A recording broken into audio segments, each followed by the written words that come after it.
capítulo 21, versículos 15 en adelante. Ya Mónica y mi esposa escucharon esta palabra, pero como creemos que el Espíritu Santo nos vuelve a hablar, creemos también que el Señor va a volver a hablar a sus corazones. Porque su palabra es viva y es eficaz. Y cumple aquello por el cual nos la manda. Dice así, capítulo 21 del Evangelio de Juan, versículo 15 en adelante, dice así. Cuando hubieron comido, Jesús dijo a Simón Pedro: Simón, hijo de Jonás, ¿me amas más que estos? Le respondió: sí, Señor, tú sabes que te amo. Él le dijo: apacienta mis corderos.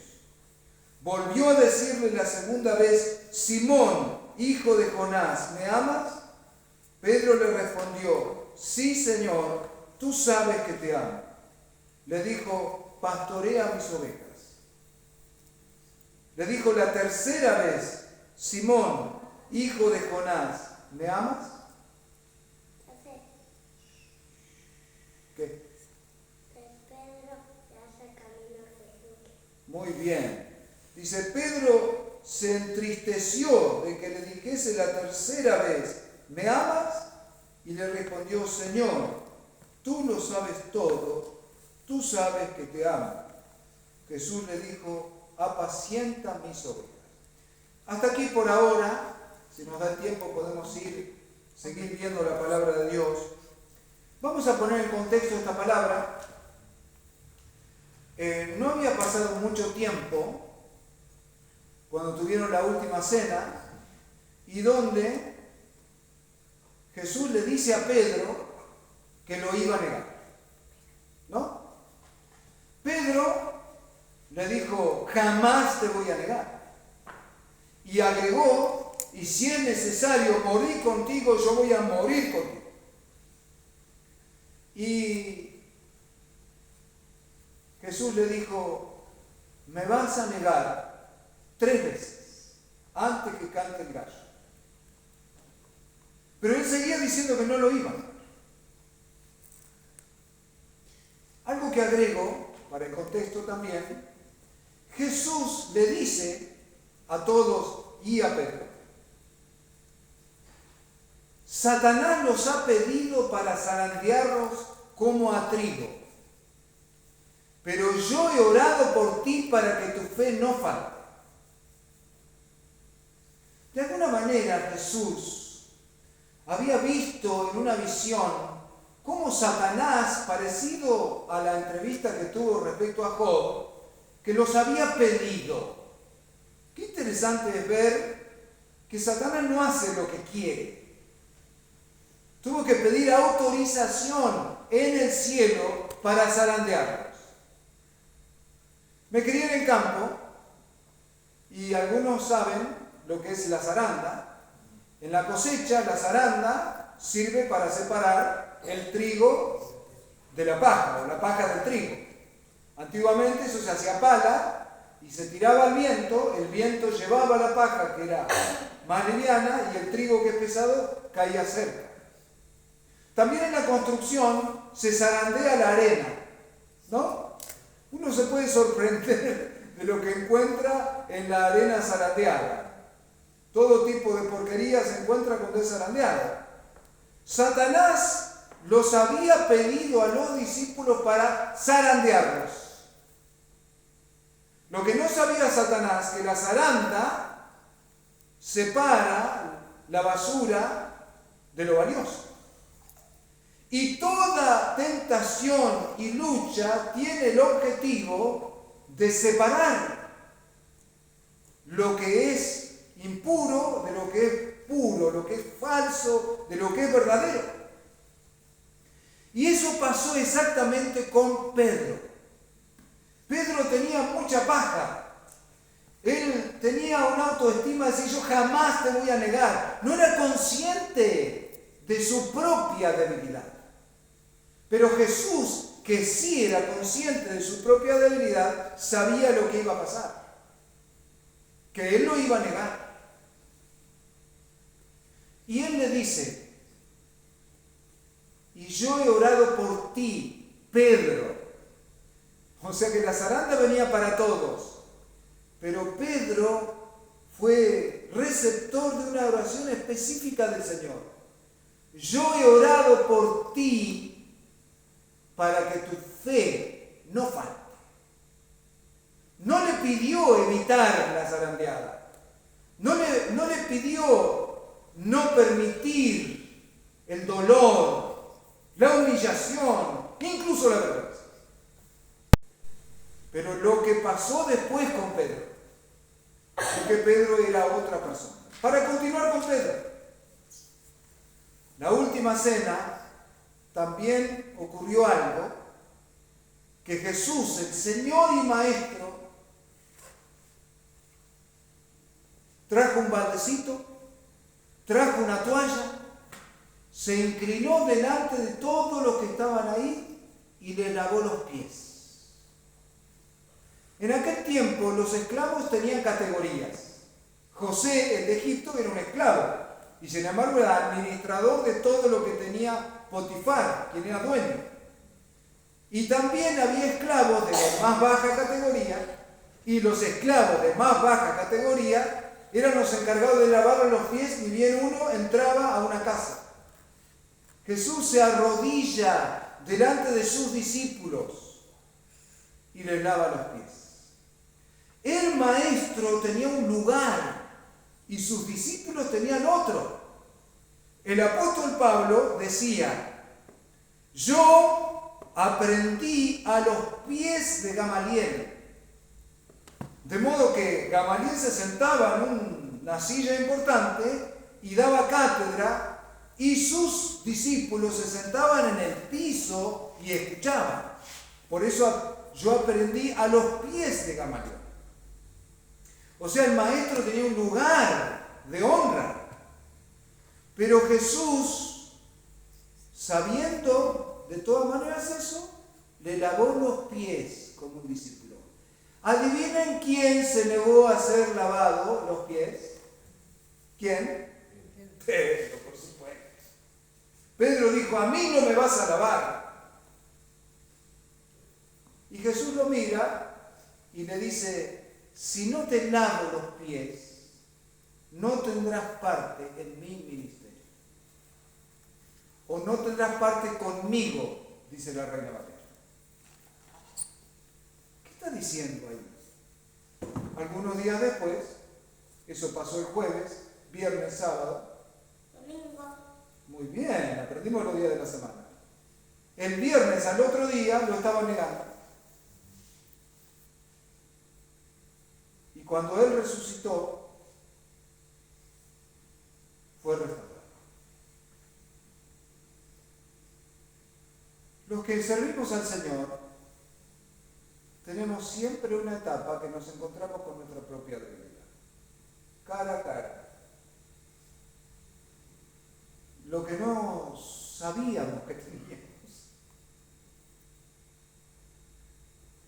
Y nos encontramos cara a cara con nuestra debilidad. Y tenemos dos opciones. Negarlo, hacer ruido para no encontrarnos con nuestra peor cara, empezar a acusar a todos los demás, que además todos los demás tienen sus propios defectos, no soy el único, y tener como un sentido de manada, o dejarnos lavar los pies. Si accedes a dejarte lavar los pies, vas a experimentar la misericordia, el perdón y la gracia de Dios. Y entonces vas a poder ser un canal de gracia, de perdón y de misericordia para la gente que tenés alrededor, y es necesario que se le laven los pies. O sea, dicho de otro modo, si no te dejas lavar los pies por el Señor, no vas a poder lavar los pies a los que están a tu alrededor, por lo menos con un corazón puro. Necesitas experimentar la misericordia de Dios para poder ser un canal de misericordia hacia los demás. ¿Me siguen? Si mantenemos una actitud religiosa y dura, difícilmente podamos ser un canal de misericordia con los demás. ¿Amén? ¿Me amas? Ese era el contexto donde estaba Pedro. Le había fallado a la persona que había cambiado su vida. Había dicho y redicho que él jamás lo iba a negar. Y ahí estaba temblando ante una hoja de una mujer que le dice: vos tenés el mismo acento galileo que Jesús, seguro que sos de ellos. De ninguna manera, no. Y maldijo. Ahí dice maldijo. Puede ser que diga maldecirse a sí mismo, si no decía la verdad, o decir malas palabras, o decir groserías, respecto a Jesús. No sabemos. Pero él le había fallado a Jesús, su maestro. Lloró amargamente cuando se encontraron, él llevando la cruz. Y se fue y lloró amargamente. La Biblia habla de dos clases de arrepentimiento. Dos clases de tristeza por el pecado. No son lo mismo. Judas entregó a Jesús. Cuando recibió la culpa, fue y se ahorcó. El apóstol Pablo habla en la carta a los Corintios que hay una tristeza para muerte y hay una tristeza para vida. La tristeza para muerte es la experimentada por Judas. Entregué a un inocente, fue a devolver las monedas, pero fue y se ahorcó. Fue una tristeza para muerte. No toda tristeza por el pecado es para vida. El otro nombre de Satanás es el acusador de mis hermanos. Pero algo que es del Espíritu Santo es la convicción de pecado. Y la convicción de pecado siempre tiene esperanza. ¿Qué tiene? Esperanza. Muy bien. Siempre tiene esperanza. Por eso Pedro lloró amargamente, pero no se ahorcó. Pedro lloró amargamente, pero fue a encontrarse con sus discípulos.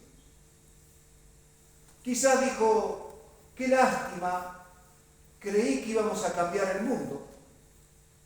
Qué lástima, yo he dejado el barco, las actividades, pensé que íbamos a arrasar con todo, con este Jesús que resucita muertos y que limpia leprosos y que nos defiende delante de los ataques de los religiosos. Primero, no creían que iba a resucitar. Y después, cuando resucitó, no creía que él daba el target. Porque él lo había negado públicamente. Todos habían huido, menos Juan, que estuvo al pie de la cruz. Pero uno estaba tapado con una sábana y huyendo lo quisieron agarrar de la sábana, se quedaron con la sábana en la mano y huyó desnudo. Y Pedro había hecho el peor de todos los ridículos. Pero lo que Pedro no sabía es que todo era para bien. Lo estaban zarandeando, lo estaban purificando. Él se encontró con su debilidad, la debilidad que siempre estuvo ahí. Lo que ocurría es que él era ignorante de esa debilidad. Pero cuando uno se encuentra cara a cara con la debilidad y uno clama al Señor por gracia, uno es fortalecido, uno es santificado. Y uno se supera en esa situación inicial. Y eso fue lo que le pasó a Pedro. Pedro fue después columna de la iglesia. Fue uno de los pastores de esa iglesia incipiente. El templo de Apocalipsis dice que cada uno de las columnas tiene el nombre de los 12 apóstoles y hay una columna con el nombre de Pedro. Porque él permaneció, a pesar de que fue duramente tratado con su debilidad. Ahora, esta pregunta, ¿me amas? Vamos a santificar nuestra imaginación. Pensemos que Jesús resucitado viene acá y lo mira a Santi y le pregunta Jesús a Santi: Santi, te dice Jesús, ¿me amas? Renata, ¿me amas? Te dice Jesús. Sí. ¿Me amas? A pesar de la debilidad, a pesar de haberlo negado, Él le dice: te amo de todas maneras, te amo. Y entonces Él le dice: apacienta mis corderos. Condición para apacentar, condición para servir a Dios, condición para ser útil en las manos del Señor. Condición número 1: amar a Dios. Amar a Dios. Primer mandamiento, a la pregunta de Jesús que le dijeron: ¿cuál es el principal mandamiento? Amarás al Señor tu Dios con toda tu alma, con toda tu mente, con toda tu fuerza, con todo tu espíritu. Segundo mandamiento: amarás a tu prójimo como a ti mismo. No hay que invertir las prioridades. Para que tu servicio sea estable, eficiente, para que tu servicio sea bajo el poder del Espíritu Santo, debe estar originado por un amor a Dios, por un amor a Cristo. Servir a Dios en las personas, les anticipo que donde hay personas hay problemas. Pero esa es la voluntad de Dios. La iglesia no es un invento del hombre, es un invento de Dios. Donde hay personas hay problemas. Pero Él nos tiene que revestir de un amor sobrenatural para que, a pesar de que seamos tan diferentes y tengamos puntos de vista tan diferentes, tengamos un amor sobrenatural que podamos aceptarnos, tolerarnos, amarnos. Eso no ocurre en una pantalla. Eso no ocurre si ves a los predicadores de los streaming. No hay convivencia. No hay demostración de perdón, de amor, de tolerancia. Ni siquiera estás en contacto con esa persona. Vos estás en contacto con la imagen de esa persona.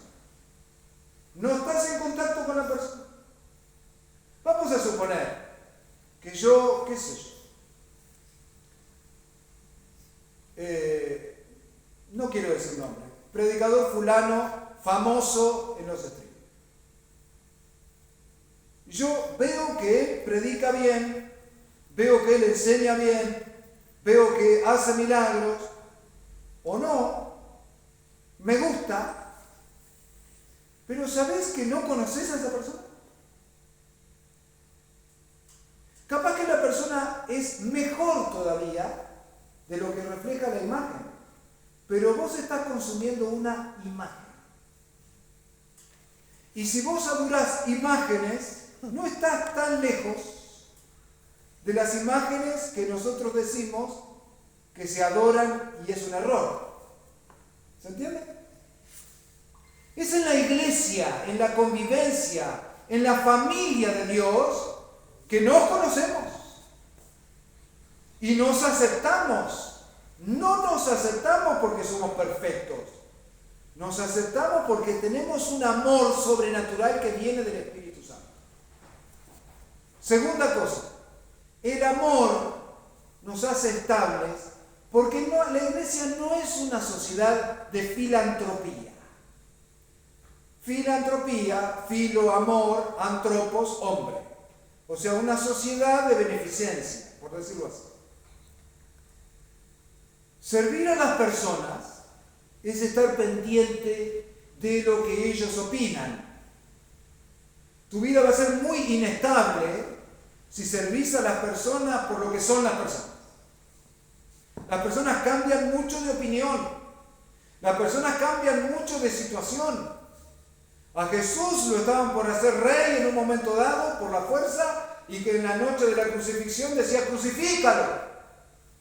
A Pablo en un momento dado casi le rindan honores como dioses que han bajado en forma humana y estaban por hacer sacrificios tratándolo como Dios, y al otro día esa misma persona lo apedrearon.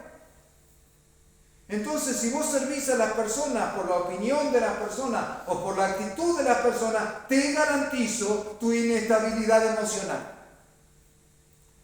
Pero si vos servís a las personas motivada por un amor a Dios, no esperás recompensa, ni respuesta, ni buena opinión. Si viene recompensa, si viene buena opinión, no es que vos sos una persona que la vas a rechazar, pero no la esperás. Porque vos te importa más la opinión de Dios que la opinión de la gente. ¿Estamos hasta aquí?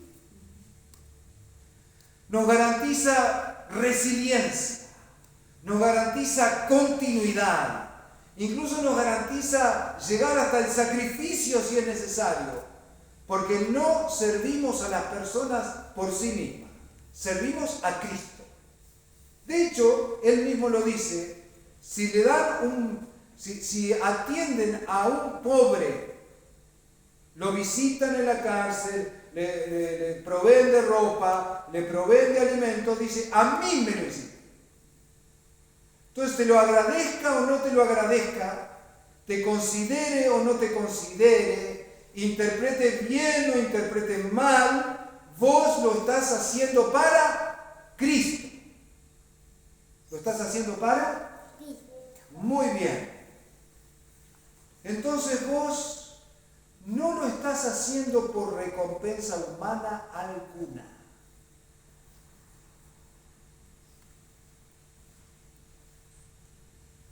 El Señor lo dijo muy claro en el Sermón del Monte. En el Sermón del Monte dijo, en ese tiempo garpaba orar en público, porque tenía prestigio. O sea, vos agarrás y andás a una esquina de Florida y te pones a orar a los gritos y viene la policía con una bolsa y te lleva.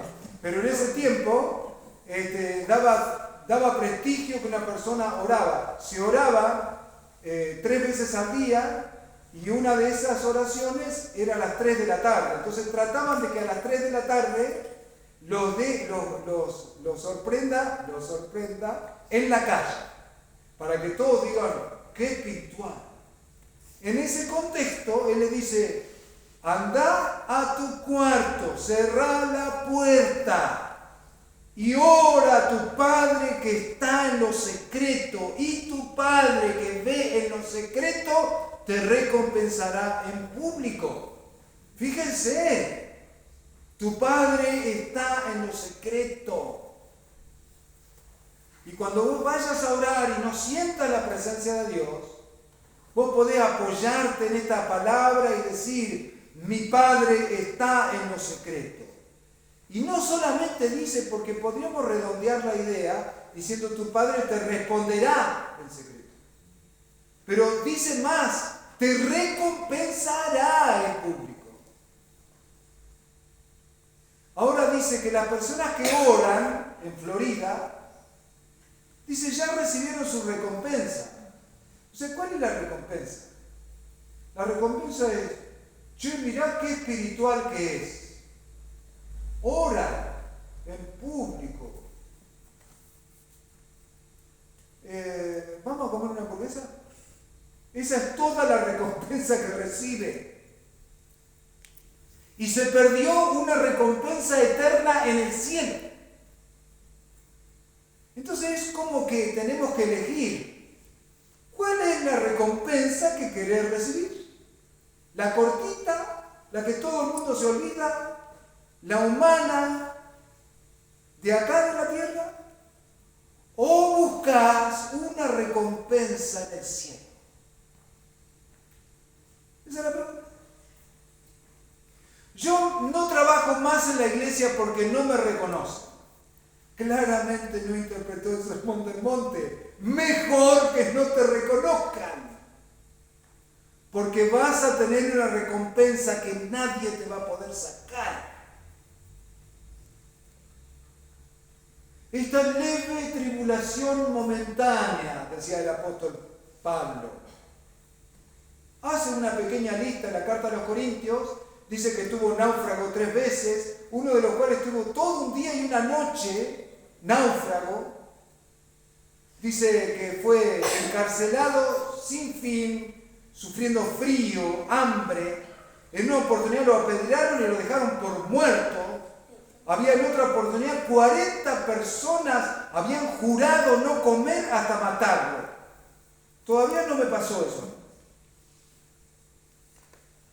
Y él decía, esta leve tribulación momentánea. No sé si les pasa eso a ustedes, pero yo tengo 62 años. Qué breve que es la vida. Desde este punto de vista me entiendo perfectamente a Pablo que dice breve tribulación momentánea.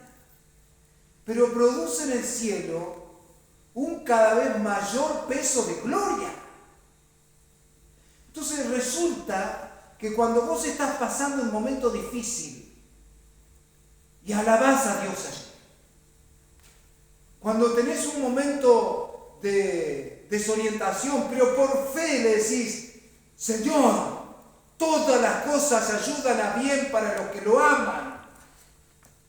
Esa actitud de alabarlo a Dios en medio de la lucha y del dolor garpa en el cielo. Produce en el cielo. Está produciendo. Así que un día vamos a estar allí. Dios mismo nos va a estar recompensando. Y quizás diga, ante las recompensas exageradas del Señor, diga, cuántas oportunidades desperdicié de no servir a Cristo a través de la persona, de no haber adorado a Dios cuando era difícil, de no haberle dado un vaso de agua al que necesitaba, porque la recompensa en el cielo es exagerada. Para cerrar, pensemos en esto. ¿Me amas? Apacienta mis corderos. También dice, apacienta mis ovejas. Primero es el amor a Dios. Pero ese amor a Dios debe necesariamente tener una consecuencia. Cuando Jesús explicó los 2 mandamientos más importantes, dijo, el segundo es semejante al primero, amarás a tu prójimo como a ti mismo. Si yo amo a Dios, necesariamente tengo que tener una relación de amor con las personas que están a mi alrededor. Juan, que lo llaman el apóstol del amor, no tiene muchos pelos en la lengua para decirlo. Dice, si el que dice yo amo a Dios y no ama a su hermano, no dice, le faltó el 5.º nivel del discipulado. No dice, le falta un touch para. No dice, es un mentiroso. No ama a Dios, sino ama a su hermano. Entonces, amar a Dios tiene que tener una necesaria consecuencia. La consecuencia es amar a los demás. No te desanimes, porque todos estamos en ese proceso. Pero es importante saber cuál es el norte. Hacia ese lugar tenemos que ir. La Biblia para Jesús dice: amarás a tu Dios con todo tu corazón, con toda tu fuerza, con toda tu mente, y amarás a tu prójimo como a ti mismo. Dice, esa es la ley y los profetas. Eso es la Biblia para Jesús. Eso es lo que debe producir en nosotros. Amar a Dios primero, segundo, amar a las personas. Piensen esto en